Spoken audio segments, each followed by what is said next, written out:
Arsenal, the devils spawned themselves. 2. Man United, saving football. 3.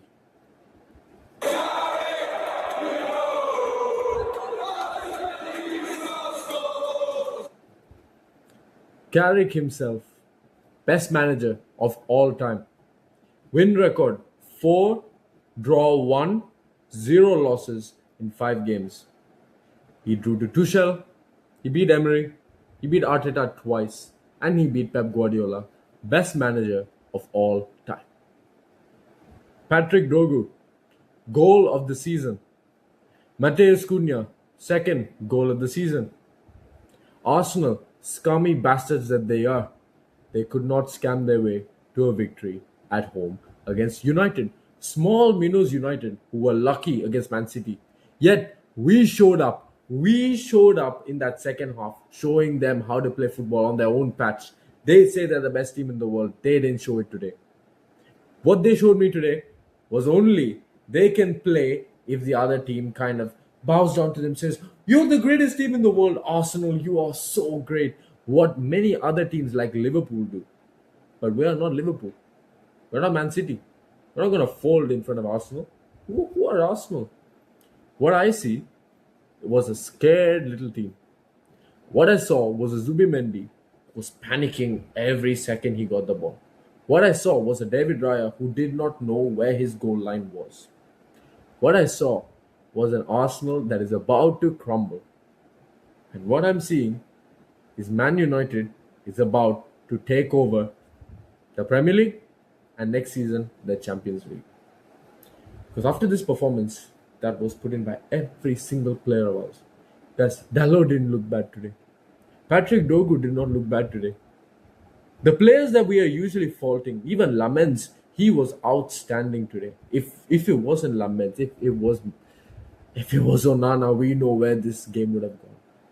At 1-0, it looked pretty bad given that Arsenal had the ball, but when you look at the stats, Arsenal only had one shot in that first half on target. For all the domination that they have, they look lost. They don't know what to do when it comes to a big moment. So Arsenal, please. Get out of here. Get out of here, man. Shit, I'm saying. Get out of here. You don't belong. You don't belong where you think you do. You're not gonna win the Premier League. You shouldn't win the Premier League. If you do, it's a farce. Villa probably deserve the Premier League over you. City, who might actually end up winning the league after all, because 8 points is very catchable. You had the chance at Nottingham Forest to go and establish a lead. You did not. You had a chance to go establish a lead at the Emirates against Man United, who were very lucky to beat Man City. But you were taught a lesson, weren't you? Every single Arsenal fan thought they did not have a chance. Who's United to really come to us and say, "Oh, we can come to your place and win"? This is why we said we can win. Because we know we have the best manager in the world, the best manager in the history of football. The manager who beats all the big names. The manager who can out tactic any manager on this planet. Guys, we have to come to the realization we have greatness. It's the same squad that Amarim was ready to gaslight me and tell me that these players were not good enough. There were fans telling me these players have to be sold. Amarim needs to be trusted way more. What did you see against Man City? What did you see against Arsenal? What I saw was players playing their part because they were told for the first time ever in their careers how to play football. Because you need tactics, you need structure. Thank you, Michael Carrick, for coming to my club. People will say it's too early to say this, but I'm saying, you remember what Rio Ferdinand said to Ole? Carrick's at the wheel. Tell me how much do you want? Because the contract is here. Sign anything you want. I've seen games against Man City and Arsenal and Liverpool and Chelsea and Tottenham in the past where we won games.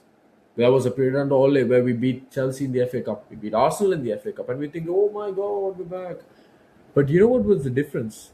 In none of those games did we completely dominate the other team, where we probably, on the balance of the game, deserved to win because of how we played football. Guys, The tiki taka that we were playing, this reminded me of the clips I've seen of Pep at City, at Barcelona. The way that we are playing one touch football, guys, get me Anderson, Wharton, or Baliba. Get me two of these three, and suddenly we're going to be playing levels that we've never seen before. And I mean, we're going to be playing in title winning form. Not saying we're going to win titles, but we will be very close. In fact, do one better.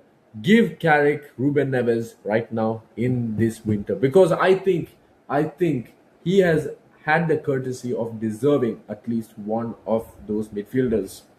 Give him a midfielder, he is breaking into top three. Yes, top three. The way City are playing, let's take all bias aside. Arsenal are going to win the league, right? But we know that City on their day can be caught. We did that. So I'm telling you, that third spot is there for the taking. And Liverpool are not good enough to do that. Chelsea, on their day, they could be. But let's see what they do when they come to Stamford Bridge. Or when we go to Stamford Bridge, they're not going to show up, are they?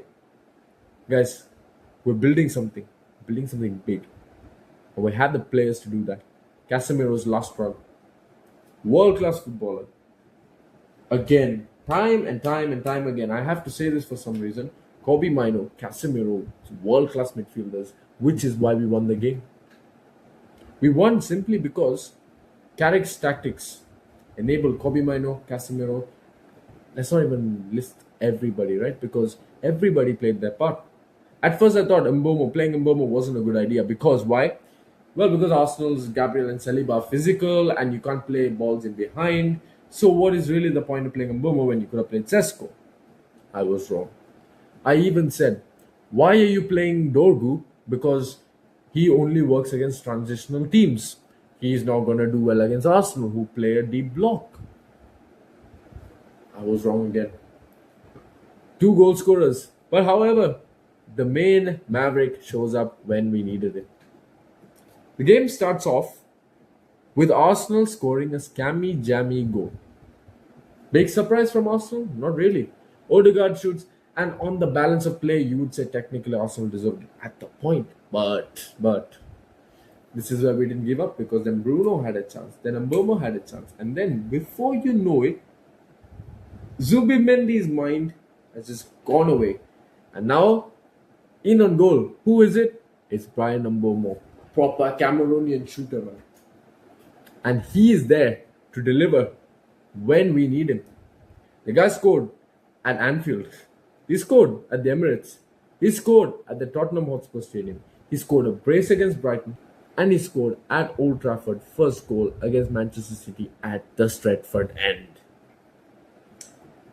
When I say big game players, we have not had a big game player, especially who consistently scores in big games since Marcus Rashford, you would say.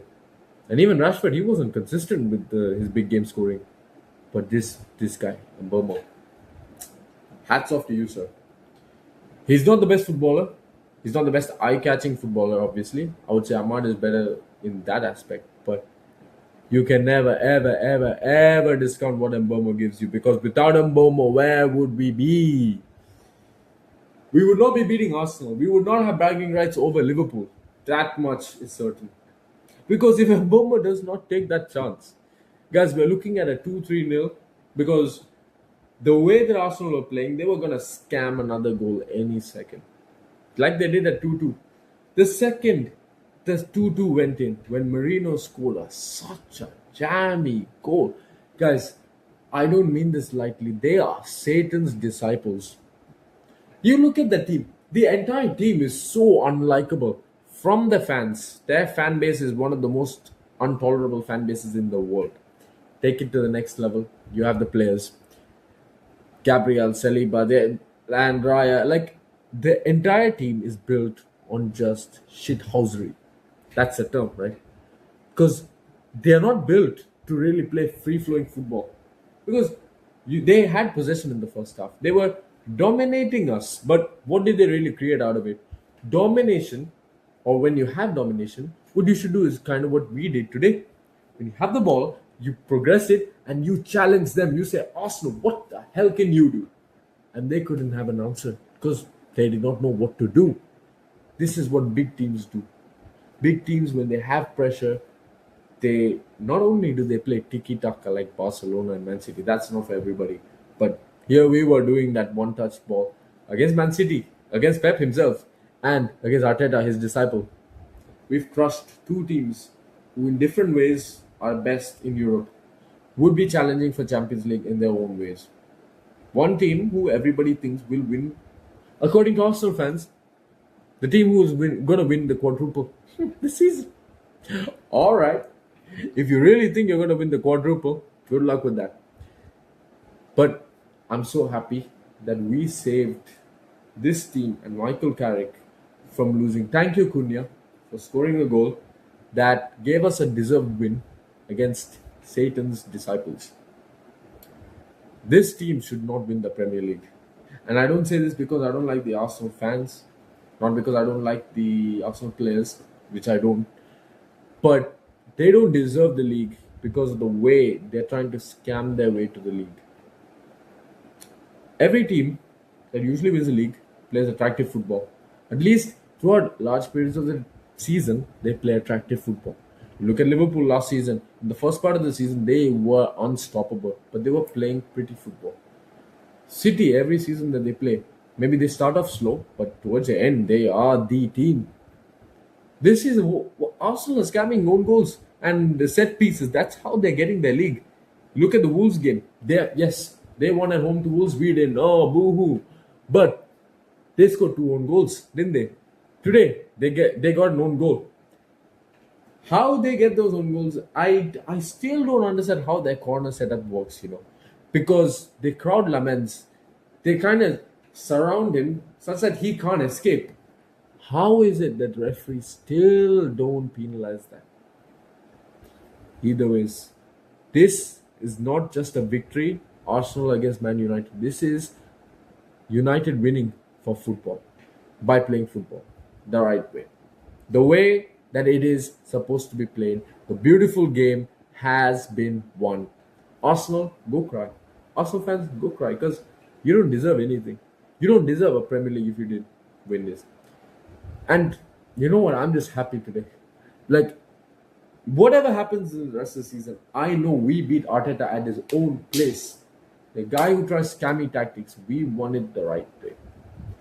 Respect Man United, respect the players, and the best manager of all time. How can I forget? Michael Carrick, you're the GOAT. Sign the contract right now. See you all in the next one.